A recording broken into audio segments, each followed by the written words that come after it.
उत्तर प्रदेश की 9 विधानसभा सीटों पर उपचुनाव के नतीजे कल यानी 23 नवंबर को आएंगे। सभी 9 सीटों पर मुख्य मुकाबला भाजपा और सपा के बीच माना जा रहा है। एग्जिट पोल के मुताबिक समाजवादी पार्टी अपने मजबूत किलों को बचाती हुई दिख रही है।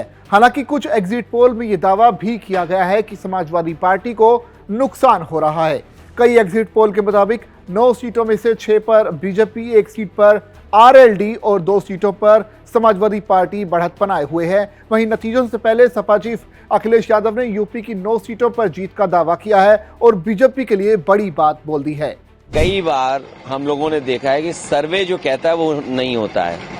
चैनल में भी कई बार बहुत सारे जानकार लोग जो समीक्षा करते हैं उसके हिसाब से भी नहीं होता है। जनता बदलाव चाहती है, बीजेपी हटे, यही सब चाहते हैं। और जहाँ तक यूपी की बात है, यूपी की जनता 9 की 9 सीटें भारतीय जनता पार्टी को हरा रही है। इसीलिए आपने देखा कहीं ऐसा नहीं हुआ होगा जहां पुलिस प्रशासन को आगे कर दिया हो।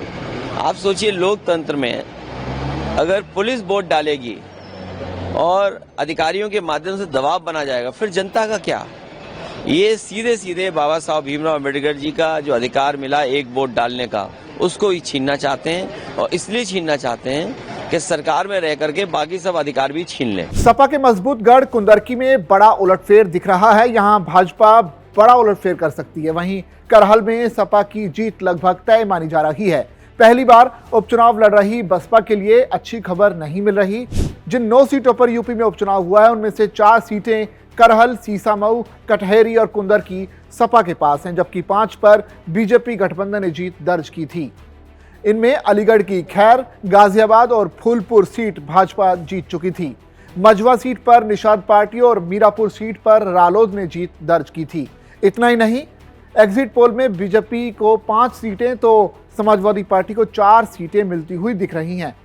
मैट्रिक्स के एग्जिट पोल के मुताबिक बीजेपी के खाते में 7 तो समाजवादी पार्टी को 2 सीटें मिलती हुई दिखाई दे रही हैं। अब देखना पड़ेगा कि यूपी उपचुनाव में ये जो एग्जिट पोल आए थे उसके बाद अब नतीजों में ये किस कदर बदलाव करके देखने को मिलते हैं। अगर आपको ये वीडियो पसंद आया तो आप इसे लाइक और शेयर कर सकते हैं। साथ ही इसी तरह की और भी वीडियोस देखने के लिए बने रहिए दैनिक जागरण के साथ।